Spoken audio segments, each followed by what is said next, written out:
ஜம்மு காஷ்மீரில் ஊடுருவல் முயன்ற பயங்கரவாதிகள் மீது இந்திய ராணுவம் துப்பாக்கி சூடு நடத்தியுள்ளது.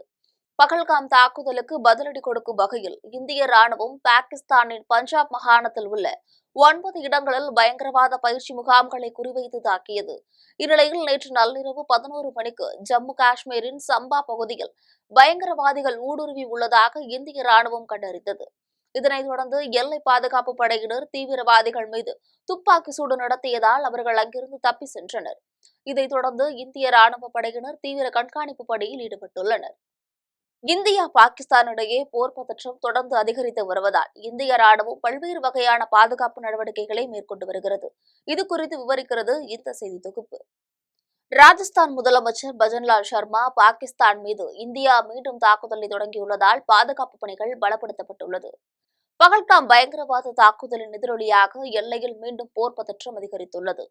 இதன் காரணமாக பஞ்சாபின் 6 எல்லை மாவட்டங்களான ஃபெரோஸ்பூர், பதான்கோட், பாசில்கா, அமிர்தசரஸ், குர்தாஸ்பூர் மற்றும் டார்தரன் ஆகிய இடங்களில் உள்ள அனைத்து பள்ளிகளும் மூடப்பட்டுள்ளன. மேலும் எல்லைப் பகுதி முழுவதிலும் கண்காணிப்பு பணிகள் தீவிரப்படுத்தப்பட்டுள்ளது. இதேபோல் ராஜஸ்தானில் ஸ்ரீகங்காநகர், பீகானர், ஜெய்சல்மார் மற்றும் பார்மர் ஆகிய எல்லையோர மாவட்டங்களிலும் உள்ள அரசு மற்றும் தனியார் பள்ளிகள் மூடப்பட்டுள்ளன. எல்லையில் நிலவும் பதற்றத்தை தொடர்ந்து விடுமுறையில் உள்ள போலீசாரின் விடுமுறையை ரத்து செய்து மீண்டும் பணிக்கு திரும்ப ராஜஸ்தான் முதலமைச்சர் பஜன்லால் சர்மா உத்தரவிட்டுள்ளார். மேலும் மாநிலம் முழுவதும் பாதுகாப்பை தீவிரப்படுத்த வேண்டும் என்றும் அவர் தெரிவித்துள்ளார். போர் பதற்றம் காரணமாக பொதுமக்கள் யாரும் வீட்டை விட்டு வெளியே வர வேண்டாம் என்று தெரிவிக்கப்பட்டுள்ளது. இந்தியா பாகிஸ்தான் இடையே போர் பதற்றம் நீடித்து வரும் நிலையில் பல்வேறு பாதுகாப்பு நடவடிக்கைகள் எடுக்கப்பட்டு வருகிறது. தற்போது பஞ்சாபில் பொதுமக்கள் யாரும் வீட்டை விட்டு வெளியே வர வேண்டாம் என தெரிவிக்கப்பட்டுள்ளது. மேலும் ஜன்னல் பகுதிகளில் யாரும் நிற்க வேண்டாம் என்றும், ஜன்னல்களில் போட்டுள்ள துணிகளை எடுக்குமாறும், விளக்குகளை அணைத்து வைக்குமாறும் கூறப்பட்டுள்ளது. மேலும் மக்கள் அச்சப்பட தேவையில்லை என்றும், பதற்றத்தை தணிக்க இந்திய ராணுவத்தினர் தீவிரம் காட்டி வருவதால் ராணுவத்திற்கு ஆதரவளிக்க வேண்டும் என அமிர்தசரஸ் நிர்வாகம் கேட்டுக் கொண்டுள்ளது. இந்தியாவில் உள்ள 8000 எக்ஸ் கணக்குகளை முடக்க மத்திய அரசு முடிவு செய்துள்ளது. ஆபரேஷன் சிந்தூரை தொடர்ந்து பாகிஸ்தான் இந்தியா இடையே நேரடி தாக்குதல் தொடங்கி தீவிரமாக நடந்து வருகிறது. இந்நிலையில் பாகிஸ்தான் இந்தியா இடையே நேரடி தாக்குதல்கள் தொடங்கியுள்ள நிலையில் எக்ஸ் தளத்திற்கு மத்திய அரசு உத்தரவு பிறப்பித்துள்ளது. இது தொடர்பாக எக்ஸ் நிறுவனம் வெளியிட்டுள்ள அறிவிப்பில் இந்தியாவில் உள்ள 8000 எக்ஸ் வலைதள கணக்குகளை இந்திய அரசு நிர்வாக உத்தரவினை ஏற்று அதனை முடக்கும் பணியில் ஈடுபட்டுள்ளதாக தெரிவிக்கப்பட்டுள்ளது. மேலும் எக்ஸ் நிறுவனம் இந்திய அரசின் கோரிக்கைகள் மீது உடன்பாடு இல்லை என்று கூறியுள்ளது. இந்த தடை உத்தரவுகளால் பாதிக்கப்படும் அனைத்து பயனர்களும் நீதிமன்றங்களிலிருந்து தகுந்த நிவாரணம் பெற ஆதரவு அளிப்பதாக தெரிவித்துள்ளது. தரம்சாலா மைதானத்திலிருந்து பாதுகாப்பாக 20,000 ரசிகர்கள் வெளியேற்றப்பட்டுள்ளனர். பாகிஸ்தான் ராணுவத்தின் தாக்குதல் காரணமாக தரம்சாலாவில் நடைபெற்ற பஞ்சாப் டெல்லி இடையிலான IPL போட்டி பாதியிலேயே ரத்து செய்யப்பட்டது. அதன் பின்னர் வீரர்கள் ஓய்வறைக்கு திரும்பிய நிலையில் மின் விளக்குகள் அணைக்கப்பட்டது. பின்னர் அங்கிருந்த பாதுகாப்பு அதிகாரிகள் ரசிகர்களை உடனடியாக வெளியேற்றுமாறும் அறிவுறுத்தியுள்ளனர். இதனைத் தொடர்ந்து பாதுகாப்பு படையினர் குவிக்கப்பட்டு ரசிகர்களை மைதானத்திலிருந்து பத்திரமாக வெளியேற்றப்பட்டுள்ளனர். ரசிகர்கள் பதற்றமடையக்கூடாது என்பதற்காக ஆட்டம் ரத்து என தெரிவிக்கப்பட்டு ரசிகர்களை பாதுகாப்பாக வெளியேற்றியுள்ளனர். தொடரும் சைரன் ஒலி காரணமாக ஜம்மு எல்லைப் பகுதியில் உள்ள பொதுமக்கள் அச்சத்தில் உறைந்துள்ளனர். ஆபரேஷன் சிந்தூர் தாக்குதலை தொடர்ந்து இரு நாடுகளிடையே போர் பதற்றம் தொடர்ந்து அதிகரித்து வருகிறது. இந்நிலையில் நேற்று இரவு இந்தியாவை நோக்கி பாகிஸ்தான் ராணுவம் ஏவுகணை மற்றும் ட்ரோன்களை கொண்டு தாக்குதலை நடத்தியது. இதற்கு பதிலடி பாகிஸ்தானை சேர்ந்த முக்கிய நகரங்களை இந்தியா குறிவைத்து தாக்குதல் நடத்தி வருகிறது. ஜம்மு பகுதியில் பாகிஸ்தான் தொடர்ச்சியாக துப்பாக்கி சூடு மற்றும் குண்டுகளை வீசி தாக்குதல் நடத்தி வரும் நிலையில் எல்லைப் பகுதிகளில் தொடர்ந்து சைரன் ஒலிகளின் சத்தம் அதிகரித்து வருவதாக தகவல்கள் வெளியாகியுள்ளது.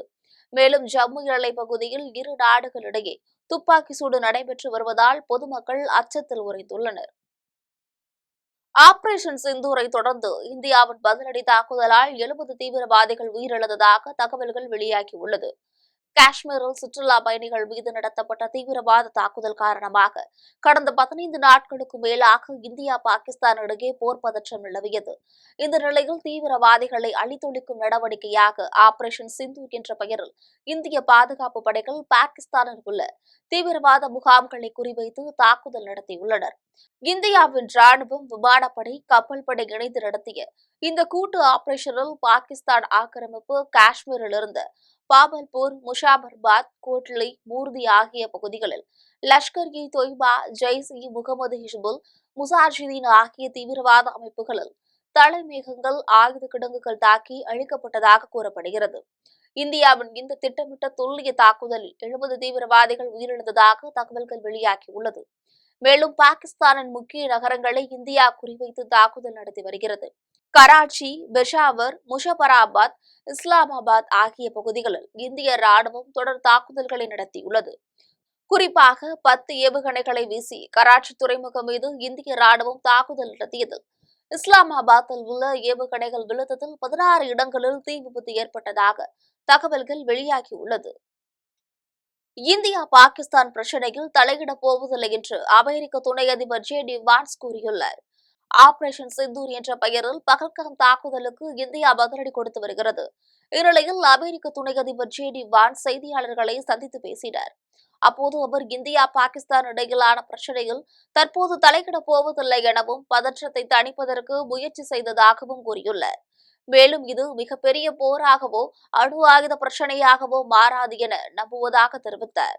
மேலும் இரு நாடுகளிடையே ஆயுதங்களை கைவிடும்படி அமெரிக்காவால் கூற முடியாது என கருத்து தெரிவித்துள்ளார். ட்ரோன்கள் சுட்டு வீழ்த்தப்பட்டு பாகிஸ்தான் ராணுவம் தோல்வியடைந்துள்ளது என்று ஜம்மு காஷ்மீர் முதலமைச்சர் உமர் அப்துல்லா கூறியுள்ளார். பாகிஸ்தானுக்கு ஆபரேஷன் சிந்தூர் என்ற பெயரில் தாக்குதல் நடத்தி இந்தியா தக்க பாடம் புகட்டியது. இதனால் ஜம்மு முதல் ஜெய்சால்மர் வரையிலான எல்லைப் பகுதிகளில் பாகிஸ்தான் ட்ரோன்கள், ராக்கெட்டுகள் மற்றும் ஏவுகணைகளை வீசியது. ஜம்முவில் கண்காணிப்பு பணி தீவிரப்படுத்தப்பட்டு இந்திய ராணுவம் முன்னெச்சரிக்கையுடன் இருந்ததால் பாகிஸ்தான் ட்ரோன்களை இந்திய ராணுவம் சுட்டு வீழ்த்தியுள்ளது என ஜம்மு காஷ்மீர் முதலமைச்சர் உமர் அப்துல்லா தெரிவித்துள்ளார். மேலும் ஜம்முவில் பாகிஸ்தான் நடத்திய ட்ரோன் தாக்குதல் தோல்வியடைந்துள்ளதால் அங்குள்ள மக்களின் நிலைமையை குறித்து கண்டறிய ஜம்முவிற்கு செல்வதாக உமர் அப்துல்லா தன்னுடைய எக்ஸ் தள பக்கத்தில் பதிவிட்டுள்ளார். பாதுகாப்பு சோதனைகள் காரணமாக விமான பயணிகள் 3 மணி நேரத்திற்கு முன்பு வர வேண்டும் என்று விமான சேவை நிறுவனங்கள் அறிவித்துள்ளது. இந்தியா பாகிஸ்தான் இடையே போர் பதற்றம் நிலவி வருவதால் இந்திய எல்லை மாநிலங்களில் பொதுமக்கள் பாதுகாப்பான இடங்களுக்கு வெளியேற்றப்பட்டுள்ளனர். மேலும் நாடு முழுவதும் பலத்த பாதுகாப்பு ஏற்பாடுகள் செய்யப்பட்டு வருகிறது. இதனைத் தொடர்ந்து விமான நிலையங்கள், ரயில் நிலையங்களிலும் கண்காணிப்பு பணிகள் தீவிரப்படுத்தப்பட்டுள்ளது. இதன் காரணமாக எல்லையோரங்களில் உள்ள ஸ்ரீகர், சண்டிகர், அமிர்தசரஸ், ஹல்வாரா, பாட்டியாலா, சிம்லா, கங்ரா, பட்டின்ரா, ஜெய்சால்மர், ஜோத்பூர் உள்ளிட்ட 24 விமான நிலையங்கள் மூடப்பட்டுள்ளன. மேலும் விமான நிலையங்களுக்கு பயணிகள் 3 மணி நேரத்திற்கு முன்பு வர வேண்டும் என்று அறிவிக்கப்பட்டுள்ளது. மேலும் பாதுகாப்பு சோதனைகள் தீவிரப்படுத்தப்பட்டு விமான நிலையங்களில் பார்வையாளர்களுக்கு தடை விதிக்கப்பட்டுள்ளது. போர் பதற்றம் காரணமாக ஜம்மு உள்ளிட்ட பகுதிகளுக்கு செல்லக்கூடிய விமான டிக்கெட்டுகளை கட்டணமின்றி ரத்து செய்யலாம் என ஏர் இந்தியா உள்ளிட்ட விமான சேவை நிறுவனங்கள் அறிவித்துள்ளனர். இந்திய ராணுவத்தின் பதிலடி தாக்குதலுக்கு ஈடுகொடுக்க முடியாமல் பாகிஸ்தான் ராணுவம் திணறியுள்ளது.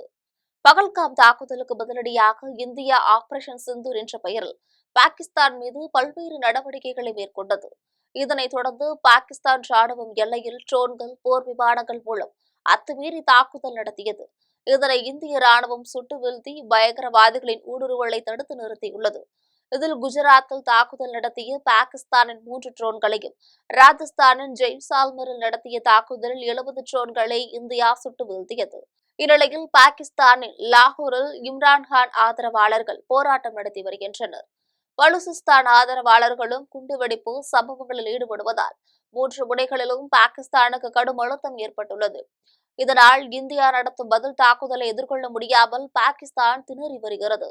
மேலும் இது தொடர்பாக America, Qatar, Japan, France, Germany, Spain, Saudi Arabia, Iran, England, Italy ஆகிய 10 நாடுகளுடன் இந்திய வெளியுறவுத்துறை அமைச்சர் ஜெய்சங்கர் பேச்சுவார்த்தை நடத்தியுள்ளதாக தகவல்கள் வெளியாகியுள்ளது.